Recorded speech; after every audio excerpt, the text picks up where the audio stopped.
Wow, thank you, Mabel. I am so delighted. I'm so delighted to be back here at Lancaster History in Wheatland.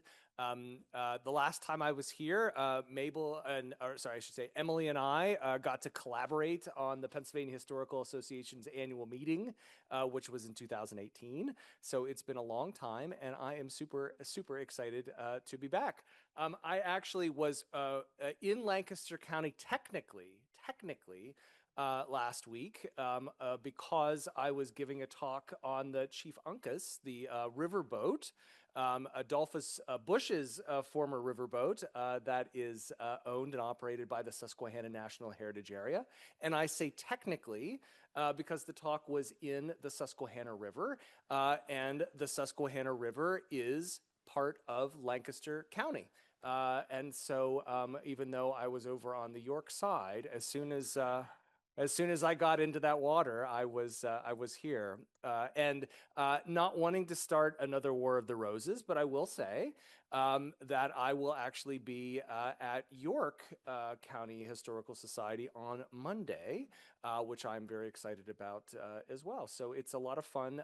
I've had a little bit of time away from the so-called speaking circuit for the last couple of months, and so I'm sort of happy to be out and about and talking again. The talk that I'm giving tonight, the book project, is an effort of the Pennsylvania Conservation Heritage Project. If any of you are interested in environmental history, which I would think that you are if you're here, you teach potentially environmental history, or you have kids or grandkids that are interested. The PA Conservation Heritage Project has all kinds of really, really great resources, including a series of documentary films that we produced in collaboration with WITF Media a few years ago. And many of the people that I'm going to be talking about tonight, Myra Lloyd Dock, Joseph Rothrock, Gifford Pinchot, Maurice Goddard, all have documentaries, really well done documentaries that you could access through paconservationheritage.org. That are really great. So if something tonight piques your interest, there are other opportunities to be able to access it. So I had two commandments for tonight. One was from Emily, and it was do not leave the podium because that's where the microphone is, which I will try to stick to.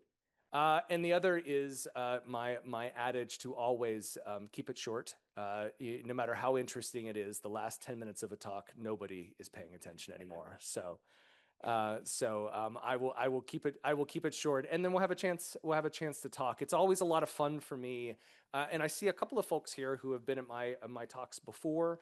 It's always really fun for me to get to hear about the local landscapes of people in the areas that I'm in, and I will make some connections to in the talk to York County and I'm already starting, not York County, to Lancaster County. The garden spot. I will make some connections to Lancaster County as the talk goes on. But I always love to have that have that back and forth in talking about landscapes that folks really cherish. So speaking of Joseph Rothrock, that's this guy right here. Have you guys met him before? He is the father of Pennsylvania forestry, so known.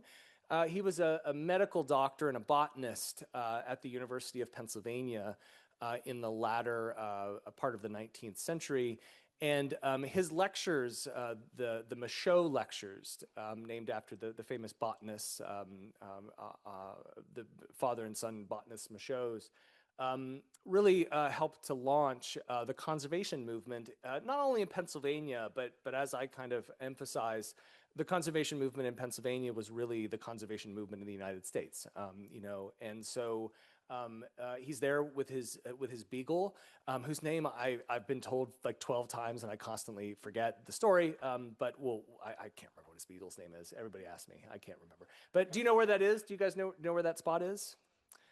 Does anyone know? This is oftentimes Pulpit Rock. It's often called, and there's like 400 Pulpit Rocks. So, but it's one of the Pulpit Rocks, real close to Caledonia State Park and the Michaud Forest, right along the Appalachian Trail. And in fact, I can say this because I'm far enough away from home that it's not a controversy here. There's a golf course that's actually being converted into a nature center, which will have a trail going right to this sort of really important and well-known point of Rothrock. So, okay. So this is coming, as I said, out of my book, Cradle of Conservation, which is not a long book by design. If anyone who's a writer knows, it is much, much harder to write a short book than it is to write a long book. And particularly when you're dealing with such a vast topic as the state of Pennsylvania, and trying to tell a story that extends really from kind of the dawn of time up through the present. Pennsylvania is a really, really interesting place, and as I won't get too much into the academic argument side of things, but I want to posit to you that the landscape of Pennsylvania makes it a really, really good stand-in, a really good case study for the United States as a whole, right? You have a real diverse set of environments. You have the mountains, the trees, Penn's woods. But as I was talking about when I was giving this riverboat tour, in many ways it's the river systems that define Pennsylvania, and they define it in a way that's very different from our closest kind of parallel, which is New York State. We have a lot in common with New York State, but the two things that we have that are really different from our kind of closest neighbor are, number one, we don't have a dominant river system that sort of connects everything together, right? In New York State, you have the Hudson River, which connects with the Mohawk River through this kind of the only natural break in the Appalachian Mountains north of Georgia, really, right? That's where the Erie Canal is. And so once the Erie Canal is created, kind of all of the fortunes of New York State are kind of aligned in this one corridor. And of course, that's what makes New York City, kind of win the competition with Philadelphia for dominance. Because once you get to Buffalo, as the song goes, right, then it's, New York City really becomes the outlet for Chicago and all the great granary of the internal part of the country. Meanwhile, Pennsylvania, the great river system in Pennsylvania is the Susquehanna, right? Where's the Susquehanna River flow to? Baltimore, right?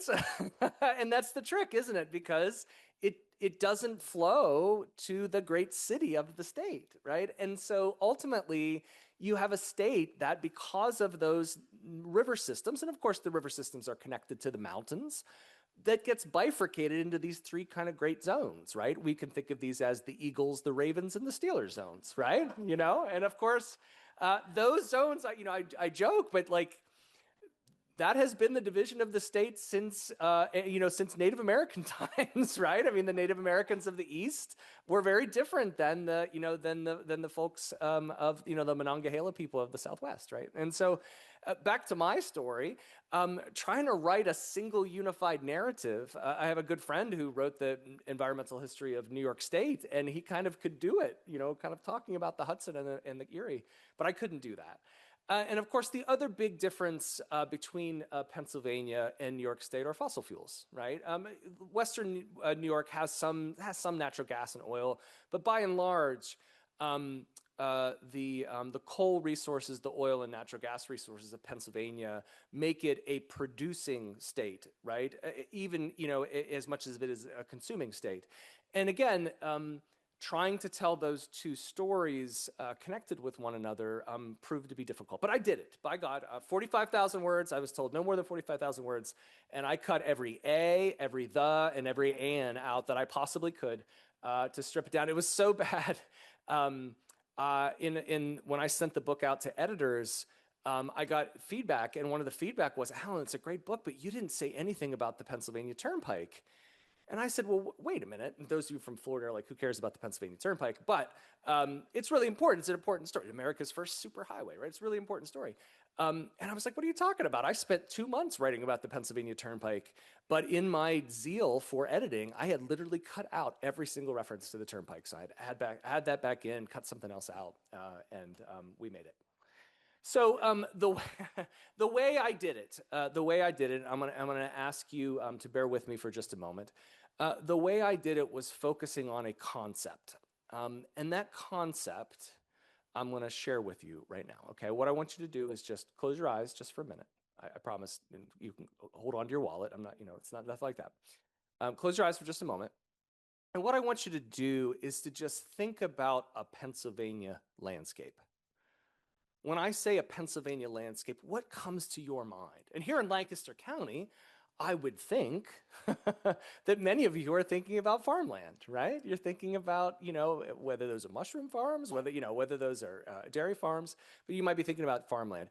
Or you might be thinking about your favorite hike way up in the Appalachian Mountains on the Appalachian Trail, right? Somewhere kind of far, away from things where you're in God's cathedral. Or, and again, I say we are in Lancaster County, you might be thinking about your commute to work, right? You might be thinking about the highway or the diesel fumes and the honking horns of the turnpike or of the Fruitville Pike, right? But whatever it is, when I say a Pennsylvania landscape, you think of something, right? You think it's like it has that resonance, that feeling that there is a Pennsylvania landscape, and that's where I started. You can open your eyes now.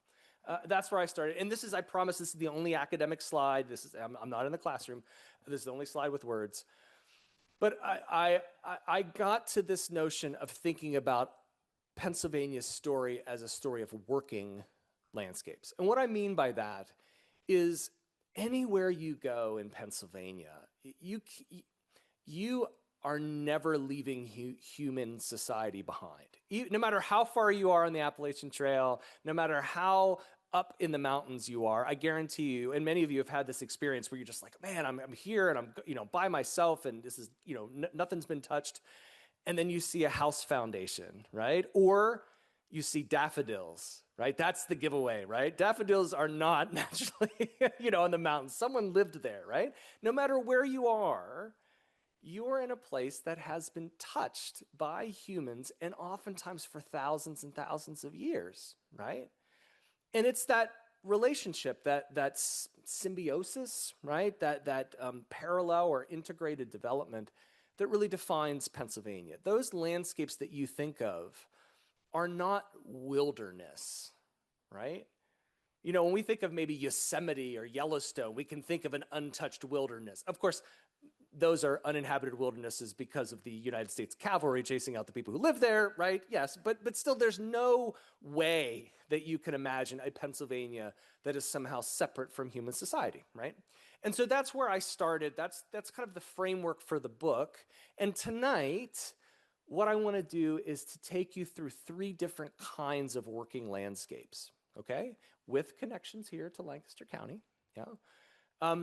And for kind of brevity's sake, I'm going to call these the working landscapes of the conservation era, of the environmentalist era, and of the environmental justice era. Because what I want to do is to talk about these working landscapes, these places, but to talk about the people who lived in those working landscapes, and ultimately the public policies that emerged out of the relationship between those people and those places. Okay, does that make sense? And I'll give you an example, and this is a non-Lancaster County example, so forgive me. You may have heard of this city called Philadelphia. It's kind of downstream from you. I'm just kidding, yeah. Oh, uh-oh. That's what happened there. I had to bounce back. We had a little bit of trouble earlier with the slides, so I'm hoping that we get that fixed. We'll see here if we do or not. I feel like you're jumping to the end of Harry Potter, and you're like, Harry dies? No, yeah, I don't want to. He did. Oh, sorry. Did I spoil that for someone? I'm sorry. All right. Philadelphia. We're going to start right here. This is a woodcut of kind of that sort of mythical origin of Pennsylvania, right? This is William Penn's landing at Dock Creek, right? And his famous interaction kind of with the Lenape people, sort of trading, bartering, dealing fairly with native peoples, in that sort of mythology of Pennsylvania's story. Dock Creek still exists. It's in a culvert underneath the street, but it's still there, right? It's still there in Center City, Philadelphia. But here, this is depicting a scene from the 1680s, right? And you can think, though, like even as early as this is in Pennsylvania's history, this is already a working landscape, right? Native peoples burned the underbrush on purpose to get rid of weeds and to help crops grow, right? The earliest colonists sort of described what they viewed in North America as the park-like environment that God had created for them. Well, it wasn't God, it was native peoples burning the land, right? But you can imagine that this was a working landscape for the earliest Europeans who were there too. I mean, they were coming to harness, to use the resources of this land, both for sustenance, but then kind of already for trade in the Atlantic world, right? And so this is already a working landscape. Now, this is the same working landscape. So this is, the 1680s, early 1690s, that Ben Franklin lived on. Right. So, and you've been to Ben Franklin's print shop and house in downtown Philadelphia? Yeah. Okay. So Ben Franklin lived along Dock Creek in the 1750s and 1760s. Those of you who were there, did you ever walk when you were at Ben Franklin's print shop? Did you walk into the back?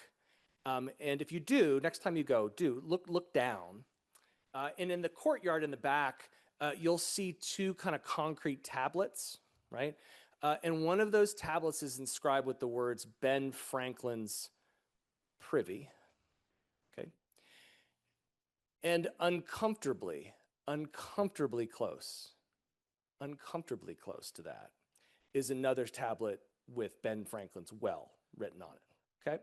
So you can imagine, right, the public health of the colonial city of the 1750s and the 1760s.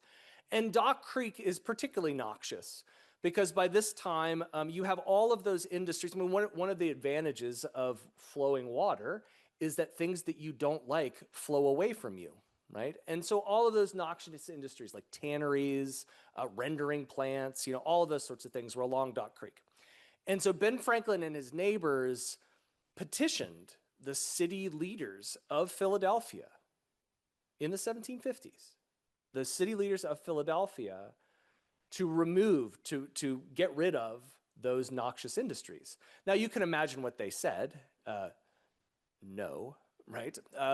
But that gives you a sense of how these working landscapes evolve, right? And so even 80 years after this kind of very initial view of Pennsylvania, even by that point, you have the people that live in those landscapes concerned, right, about their ability to be used and to be livable. And so while Dock Creek continued to decline, right, in the 1790s,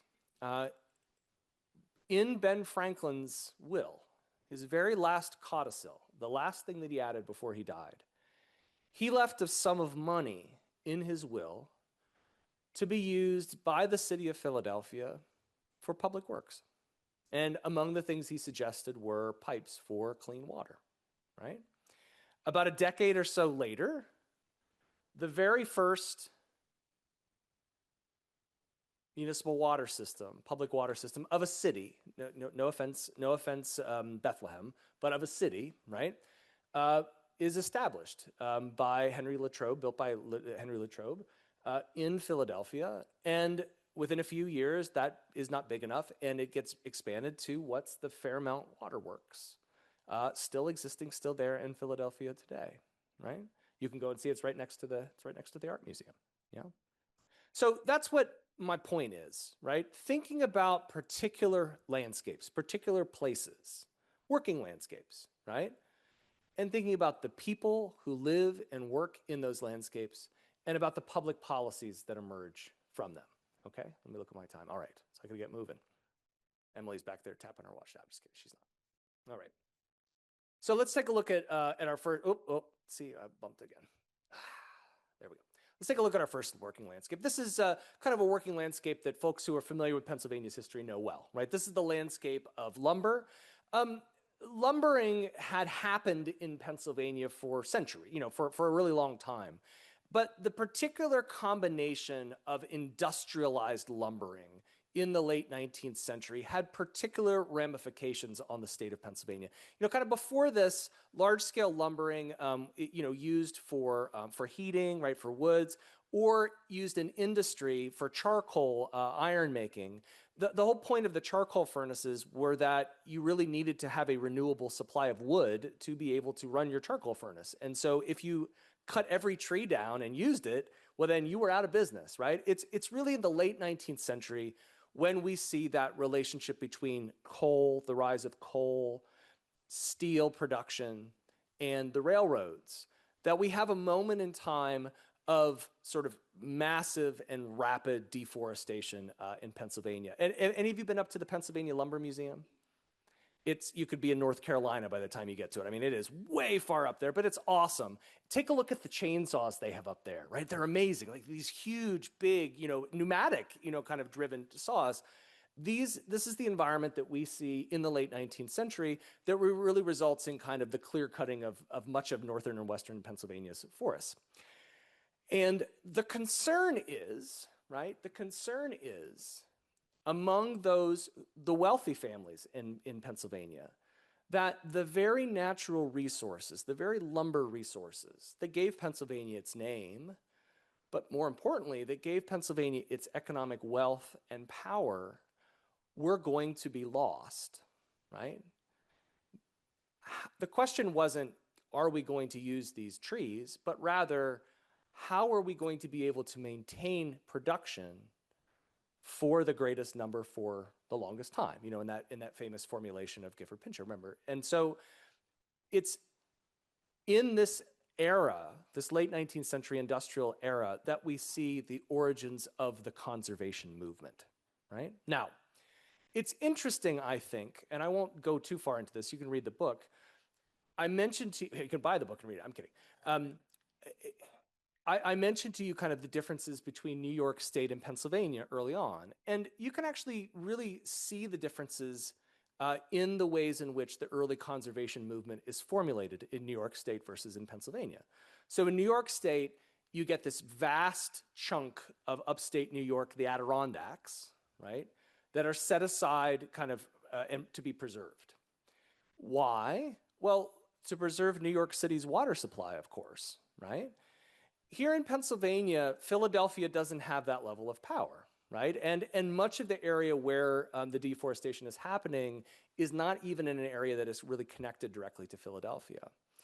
Instead, what we get, as you know, is that pattern of development of state-owned forests that really spread across all the mountain ridges of the state of Pennsylvania, right? It's a much more dispersed conservation movement than you see in New York State, where that conservation movement is really oriented in the city for protection of resources toward it. Now, how does that happen? And that's a really, really important question to ask. It's one thing to kind of have a conservation ethic, but it's another thing to actually turn that into political power, right? And the political power, and I won't dwell on this, but I just want to underscore it to you. The origins of the Pennsylvania Forestry Association do not happen out in the middle of the wilderness. They happen in Philadelphia. Remember, this is the Michaud lectures from Joseph Rothrock. And it happens of two established socialite women who use their networks of the garden clubs and of the civic clubs to influence politics across the entire state of Pennsylvania to finally move our reluctant state legislature to establish the Forest Commission, right? We look to Joseph Rothrock as the father of the forests, but it's really these women and these women's clubs that are the ones who really get that the politics of forestry established. And let me point to one of them for you. This picture is of the first two classes at the new Pennsylvania Forest Academy, the first state forestry academy in the United States, the second that lasts after Yale University's Forestry Academy. This is the first two classes, along with the members of the Forest Commission. So the Forest Commission, you can see Rothrock there. He's cleaned up a little bit from that first picture. He doesn't have his dog with him, right? But you can still see his beard there. That's Rothrock at the table. And nearly everyone in that room, foresters, fit a certain dynamic, shall we say, right? A particular demographic. except for two, right? So let's take a look at those two people. We talked about Rothrock. There's one of them. Does anyone know who this is? That's exactly right. This is her name is Myra Lloyd Dock. She is my hero, and she will be yours too if you get to know more about her. Myra Lloyd Dock was a middle-class Harrisburger. Her mother died when she was young, and so she spent really her teen years, her 20s and her 30s, taking care of her brother and her sisters and her father. And it's not really until she's in her late 30s that she's able to kind of come into her own. She follows one of her brothers to the University of Michigan, where he's a medical student, and she studies botany. And we'll see this as a theme later on, getting a degree in botany, Myra Lloyd Dock is not going to get a job as a scientist in the late 19th century in Pennsylvania. Instead, she becomes the most sought-after public speaker in the state. She's an influencer, shall we say, yeah? She has her set of little lantern slides, early projections, and she travels around the state meeting at civic clubs and garden clubs, because this is the era where we see middle-class women really stepping up and becoming more active in public life. And she does two things, really. She becomes known for really two things, and this is one of the parts of our story here, because conservation isn't just about the woods way out there. It's also about our urban environments too, whether these are small towns, whether these are big cities. And so Myra Lloyd Dock is from Harrisburg. And one of the real emphases of Myra Lloyd Dock is on cleaning up Harrisburg. Harrisburg's filthy. It has no good public water system. All of its sanitation is draining directly into Paxton Creek or into the Susquehanna River. And she and her contemporaries really drive what we call the City Beautiful movement in Harrisburg in cleaning up. Many of you, I'm guessing, have been to Harrisburg. When you arrive in Harrisburg, you'll see the whole Susquehanna riverbank is all one big park. That is Myra Lloyd Dock's doing, right? The city of Harrisburg owes her a great debt. But that's kind of one of the things she did, right? As I said, she really becomes this influencer. She's really well known as a botanist, as a public speaker. And because of her role in really spreading the word of the need for conservation, when you have this Forest Reserve Commission that is set up to begin buying public land or buying lands to make them into forest reserves for protecting the water supply, for preventing fires, et cetera, the governor names her to this commission. She is the first woman to hold any public office at the state level in Pennsylvania, elected or appointed. And she is the first woman in the world to hold a position on a forestry commission, right? So that's Myra Lloyd Dock's legacy. So let's take a look at somebody else in the room there. You see this guy here? A guy, but shall we say a bit darker complected than everyone else in the room. If you don't know who this is Ralph Brock. He was a protege of Rothrock's. Rothrock identified him when he was in high school in Westchester, where Rothrock lived. And he is the first African-American to take botany classes at the University of Pennsylvania. He's studying under Rothrock. And Rothrock recruits him when the Forest Academy is established. He recruits Ralph Brock to come to the Pennsylvania Forester Academy in Mount Alto.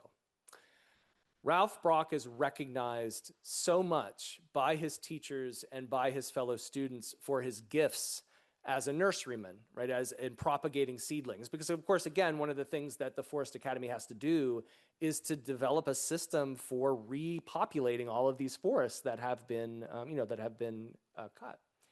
He is so well respected that even as a student, he's named student superintendent of the nursery at Mont Alto, and when he graduates, he becomes the permanent superintendent of that school. He is the first trained African-American forester in the world, right? Now, here's where things get a little bit dicey. Not dicey, but I guess they get real. My story is an uplifting one, but it's also one of the times. right? Because we can't divorce the story of Pennsylvania's working landscapes from the broader societal story of the time. This is a time in which a woman like Myra Lloyd Dock, no matter all of her strengths, can never be is never going to be employed, or she can't vote, let alone hold public, hold a position as a scientist. And similarly, Brock's efforts are challenged. This is a time, the progressive era, which we point to as kind of the origins of conservation, the origins of a lot of great things. The progressive era is also an era of scientific racism, of eugenics, right? And an era of increasing racial hostility in Pennsylvania, as well as other states.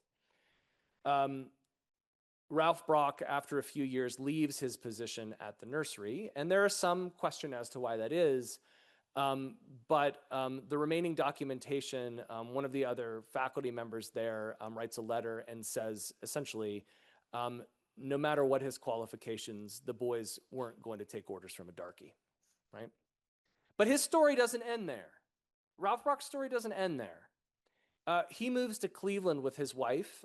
He has a family to raise after all, and becomes a nurseryman and comes to the attention of all people, John D. Rockefeller, right? Cleveland's own John D. Rockefeller. And Rockefeller values Brock so much that when Rockefeller begins to build his signature development in New York City, Rockefeller Center, right? 30 Rock, right? Rockefeller Center. He brings Ralph Brock on as the landscaper for the Rockefeller Center. Later, when Rockefeller develops the Paul J. Dunbar Apartments, which are the first cooperative apartments for African Americans in the country, in New York State, Ralph Brock is there. He is the landscaper for that. And then finally in the 30s, the late 30s, when the first public housing is created in the country, the first state-subsidized federal public housing for people of color, things are segregated at this point, for African Americans in the country, the Harlem River Apartments. Ralph Brock is the landscaper for the Harlem River Apartments, right? So his story continues. We lose him in Pennsylvania, right? But this is that story of the ways in which Pennsylvania's working landscapes shape the people who live on them, okay? All right, so that's our first set of working landscapes. I gotta move. All right. I wanna talk though, before I move on to our next set of working landscapes, about Lancaster, right? About Lancaster. Lancaster is not the rugged mountains of the Appalachians, right? But the conservation movement is here, and Lancastrians play a key role in it. As I said, it's one thing to have these ideas about conservation. It's another thing to actually develop the political power and will to do that. And one of the ways that I've talked about that we do this is this development of women in civics clubs. The other is through hiking, right? Is through social clubs. We see in the late 19th century, and especially through the 1920s, the development of a whole series of hiking clubs. This is an era of, you can think of kind of Teddy Roosevelt and sort of the rugged masculinity that kind of forms the national parks. This idea of Americans getting too far away from their roots on the frontier in hard work, that is part of Pennsylvania's DNA as well. And you have this idea at exactly the same time that the Appalachian Trail is being envisioned for a hiking and equestrian trail from the city of Philadelphia to the Susquehanna River in Dauphin County, and that is right here in Lancaster County. The Horseshoe Trail. Has anybody been on the Horseshoe Trail? Yeah, I have not. I'm so excited to get on. Is it awesome? Yeah. Good. I can't wait. I have been to Denver. I have been close to the Horseshoe Trail, and I'm giving a talk, and I'll mention this later, at Middle Creek Marsh in the spring, and so maybe that'll be my chance to finally get to the Horseshoe Trail, but it's on my bucket list. So the point I'm making, though, is that this is a story that is not somewhere far away, but is right here in Lancaster County. The civics clubs, the women's clubs, the hiking clubs that were here in Lancaster County drove this conservation movement just the same as did events kind of far away. Okay, all right. So let's take a look at our another working landscape, one that's not that divorced from Lancaster County. If the working landscape of the conservation movement was in production, right? Was in the forests, was in, the mills. The working landscape of the environmental movement is one of consumption, right? The post-war period is one of tremendous change here in Lancaster County, above all, right? And there's been a lot written about sort of the suburbanization of Lancaster County. Here is that kind of iconic vision of Levittown, the second Levittown. Of course, the first Levittown's on the potato farm on Long Island. You see thousands and thousands and thousands of Americans sort of moving from the lower class to the middle class during this period. And one key marker of that is this movement from the cities and from the farms to the suburbs. And of course, the suburbs are really marked by this notion of having it all, right? Having it all. There we go. Got it. We have it all now. And we're marketed as sort of this in-between space, right? Where you could have the opportunities, you could have the social connections, you could have the wealth and affluence of the cities, right? But you could also have the clean air, the clean water, the open fields, right? The bucolic quiet of the country, right? All for $67 a month and no money down for veterans, right? Which is great, yeah. So Levittown and the suburbs are really marketed and understood that way as sort of leaving the dirt and grime or the hardship of the rural areas behind. But of course, what did people encounter, right? And forgive me, I'm going to use my one curse word of the night right here. It's coming up. You ready for it? In their backyards, oftentimes, shitty marshes of septic systems that were not properly installed, right?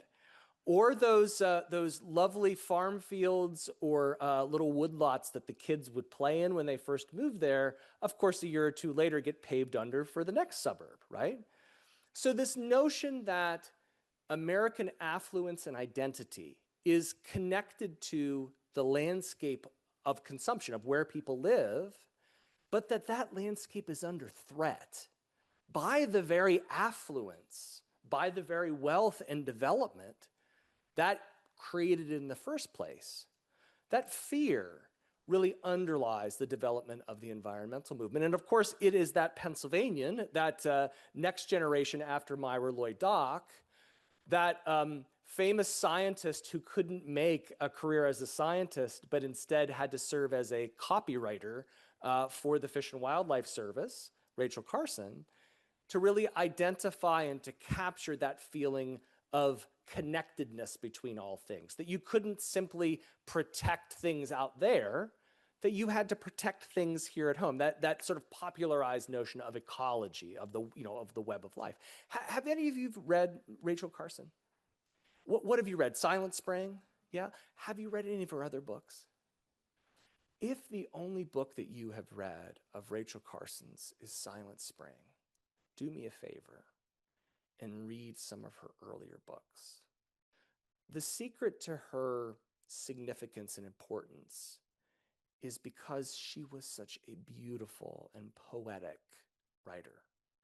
Under the Sea Wind, With the Sea Around Us, these books are her award-winning books. They're her nature writing. It's like Disney would say, it's true to life, right? It's, science, all the beauty of a good story, but backed by the science that she did, right? That is why her Silent Spring was so devastating, her death book, as her friend called it, because people were used to reading the beauty of nature, and then she turns that to, well, it's all under threat. Yeah. So just as Pennsylvania served as the cradle of conservation, one of the kind of very earliest and most important places of the conservation movement, Pennsylvania also really serves as a springboard for the environmental movement, right? And there are a couple of different elements of this. Because I want to keep myself on time, I won't go too deep into them, right? But I'll start by talking about one of them. If Joseph Rothrock was the father of Pennsylvania forests, then this man, Maurice Goddard, was the father of Pennsylvania state parks. Goddard served a remarkable number of governors from the 50s through the late 70s, heading up the Department of Forests and Waters, the Department of Environmental Resources. His vision, and you may have heard of this, of a state park within 20 miles, within an easy driving distance of every Pennsylvanian, right? This owes to Goddard. There were state parks before Goddard, but the vision of setting aside land, preserving land for the enjoyment, the leisure, the recreation, the right of all Pennsylvanians, right? This is really Goddard's vision. And much like with Myra Lloyd Dock before him, simply having that vision wasn't enough. And he fights in the 1950s and throughout his career for state funding to fund these state parks. He kind of famously crisscrosses the state in the run-up to a bond issue called Project 70, which ends up an enormous number of our state parks, particularly our kind of bigger and well-known state parks, really come out of this series of bond issues in the 1960s and then early 1970s that Goddard was the key to making them happen, right? And so if we're thinking about the ways in which Pennsylvania really is a leader in the conservation movement and then in the environmental movement, we can look to the development of Pennsylvania state parks as an example of that. And of course, if you think about it, right, if we want to think of as kind of a metaphor for these two eras, if conservation movement and the development of forests is all about sustainable production, state parks really aren't about production, right? They're about consumption, they're about leisure, they're about enjoyment of the outdoors. And so this gives us kind of an insight into the vision of these two different time periods. Of course, by the late 1960s, the environmental movement is really coming into its ascendance, both in Pennsylvania and in the world. You have in the legislative session beginning in 1967, new law after new law after new law in Pennsylvania, first for clean water, updates to clean air, updates to a whole host of environmental laws that really pre-configure and support what's going to happen at the federal level, leading up to the passage of the Environmental Rights Amendment to the Pennsylvania Constitution, right? We in our Constitution enshrine the right to all of the advantages, to all of the benefits of a clean environment with the state of Pennsylvania, with the Commonwealth as the steward of those rights. That really comes out of this moment in the late 60s and early 70s that is really launched by Rachel Carson, Maurice Goddard, and their contemporaries, okay? Now, I do want to say, though, that much like with that earlier period, we have to remember that this is not just a story about successes, but also a story about the times. If Levittown was that sort of vision of an affluence for everyone, we have to remember that Levittown was segregated, right? The Levitts themselves refused to allow any people of color to move into their town. When the Myerses finally moved in 1957, if you think that they weren't subject to cross burnings, brick throwing, and physical attack, then you don't know Pennsylvania's history, right?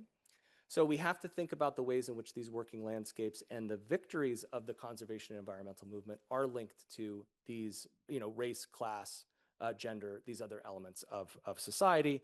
This goes the same, of course, with other natural phenomena, right? When we think of the ways in which land was acquired for state parks, for dams, there's a long history of appropriation of land, right? I mean, eminent domain, the use of the use of land for public benefit, it has its winners and it has its losers. And one of the ways I've started to conceptualize this, kind of the famous adage of Gifford Pinchot, the nation's chief forester, of the greatest good for the greatest number over the longest time. I've started to think about that a bit, right? Because when you talk about the greatest good for the greatest number, that always means that it's not the greatest good for someone, right? And if you take that over the longest time, well, then that's more and more and more and more people who are left out of the greatest good, right? And so we see that, and I think that's a lesson for our current political times, right? We're those who feel that they are left out of environmental policies or that environmental policies are not serving their needs. Eventually that results in a political movement that can oppose or even turn those. And that's what we saw in part with the environmental movement, with the inadequacies of the conservation movement. Okay, but again, back to Lancaster County. Project 70 didn't just support state park purchases, these great big bond initiatives that you and I, well, I wasn't alive then, but those of you who were in Pennsylvania in the 1960s paid for, also came to support other enormous and enormously successful wildlife measures, right? I am a big fan of national wildlife refuges. My favorite national wildlife refuge, Chincoteague. Have you guys been down the Chincoteague National, the ponies, right? We have our own version of those national wildlife refuges right here in Pennsylvania that our state, that we as taxpayers fund. And of course, one of them, the crown jewel of that, of the east of that, is the Middle Creek Wildlife Management Area. These are things that were envisioned, supported, and paid for by previous generations of Pennsylvanians. And it certainly seems to behoove us that we leave to future generations the same sorts of benefits, right? So Lancaster County. Okay, so let me turn to the most recent era then for the last few minutes of my talk. Because that moment in the late 1960s and early 1970s, when the Environmental Rights Amendment passes, which guarantees every Pennsylvanian the right to all the historic, aesthetic, public health benefits of the natural world, with the Commonwealth as the steward, that passes the General Assembly twice, unanimously. You think about that language, and you think about if that language would pass our General Assembly today, right? It passes unanimously twice, of course. It's an amendment, it has to. And then it goes out to the public for a referendum, and it passes 4-1. 4-1. Yeah? This is a moment of the late 60s and early 70s of the ascendance of the environmental movement, but it does not last, right? That political alignment does not last. And one of the stories, I think, of my lifetime is why? Why doesn't that political alignment last? And what sort of is going to come next? And so let's talk about that for a few minutes. One of the reasons why that political alignment doesn't last is because it's based upon the notion that you can protect the environment and have your economic development too, right? This is at a moment when America is at its richest, at its most, at its greatest, to use our parlance of today, right? When you start to see deindustrialization undercutting the very wealth that creates Pennsylvania's power, very little of deindustrialization has to do with environmental policies. There are a whole host of things that have nothing to do with environmental policies, but they happen at the same time, right? And it becomes a very powerful political narrative to point to environmental protection as the culprit for deindustrialization, right? And you can see that political narrative that carries all the way through to today, right? It's a powerful one. But there are other things too, right? Trust me, there are. There we go. There are other things too, and I'm going to actually come back to this slide. There are other things too. Our environment gets really a lot better, doesn't it? Right? I mean, I grew up, when I was a kid, I grew up in southeastern Ohio on a farm. We never had any foxes, right? We never had coyotes, right? We didn't have beavers. And we sure as hell didn't have bald eagles. I have a little farm now, 40 years later, at the base of South Mountain. And I hardly even look up anymore when bald eagles fly over, right? We have tremendous, tremendous success stories. People are like kayaking in the Monongahela River, right? We have tremendous, tremendous success stories that seem to lessen the concerns about the environment, right? It is a lot easier to argue for environmental measures when you literally have a mine dig a hole and blow through the bottom of the Susquehanna River, right? Or when you have water that literally can't be drunk, right? It's much harder to articulate the need for strong environmental policies when it seems like things are doing just fine. But once again, Pennsylvania takes the lead in determining new environmental policies for the working landscapes of the 1980s, the 1990s. One of these has to do with all of these deindustrialized sites. Oftentimes they're incredibly contaminated. They also oftentimes happen to be in very, very important positions right along the rivers, right in the middle of downtown, right? What to do with those sites? Well, Pennsylvania takes the lead. There's a different political environment. It's oftentimes much less about regulatory oversight than it is in public-private partnerships.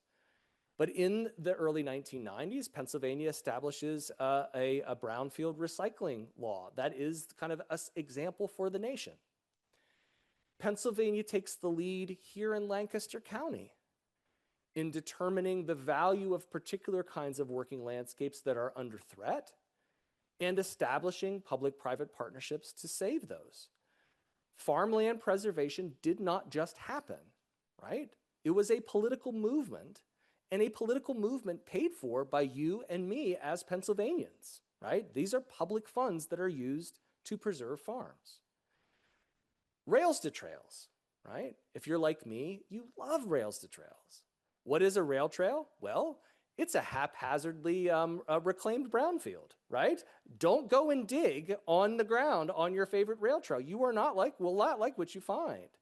But we have an opportunity here to reimagine, for the benefit of Pennsylvanians, what to do with these working landscapes that no longer serve their original purpose.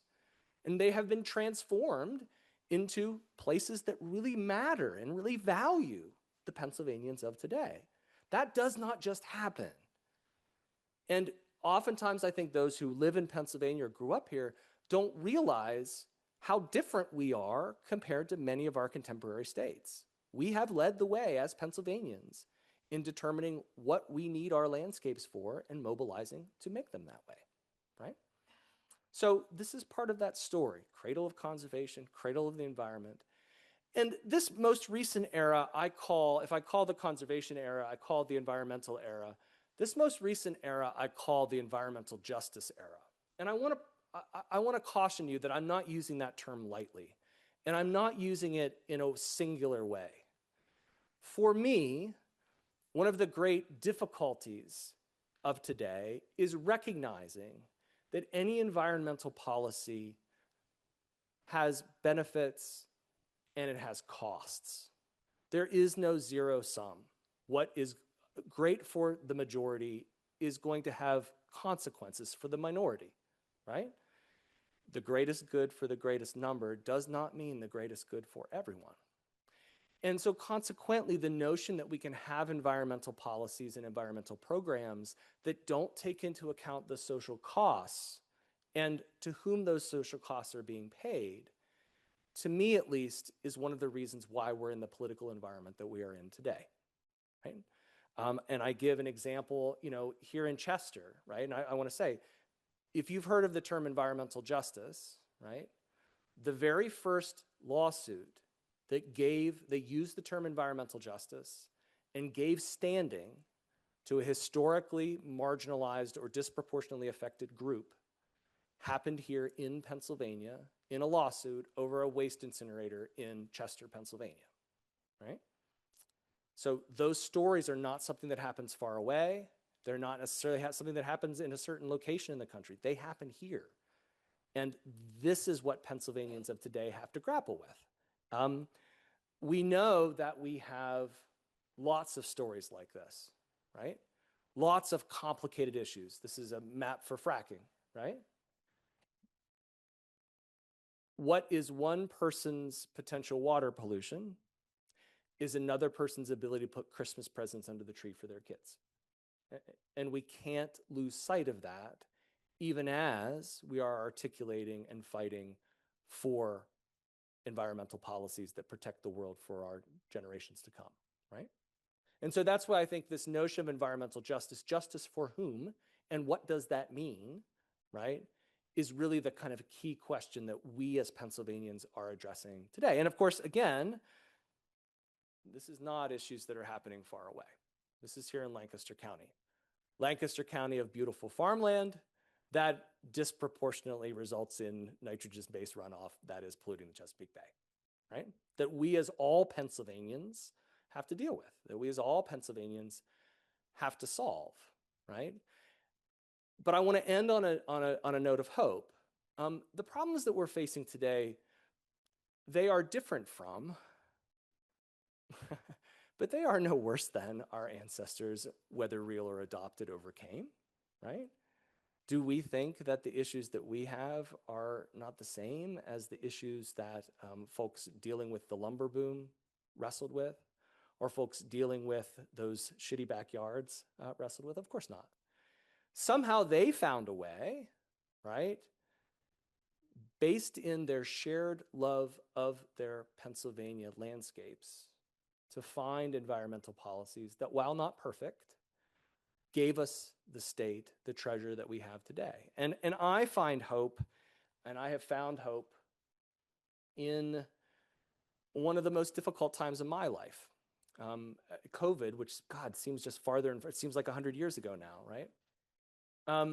I mentioned that I love rails to trails, and my favorite rail to trail, I'm on the rail trail board of the Cumberland Valley Rail Trail right in Shippensburg. And we have a trail counter on that rail trail. And we noticed that in the fall of 2020, during social distancing, that our numbers skyrocketed on that trail. That rail trail, which again, 100 years ago had knitted our community together because it was the railroad, was knitting a new kind of community together of people that were coming from very different backgrounds, very different, political philosophies. As I often joke, I live in Franklin County. Franklin County didn't vote for Lincoln. Let's put it that way, right? They voted for the man here at Wheatland back in 1860, right? So we are 1856. So the trick for us, though, is, can we develop shared landscapes that people from different backgrounds can all fall in love with, that can meet at, that can enjoy together? And for me, that notion of people from different backgrounds and different perspectives coming together over the love of a shared landscape, boy, if that's not the definition of a community, I don't know what it is, right? And that, for me, is the hope for the future in Pennsylvania. So thank you.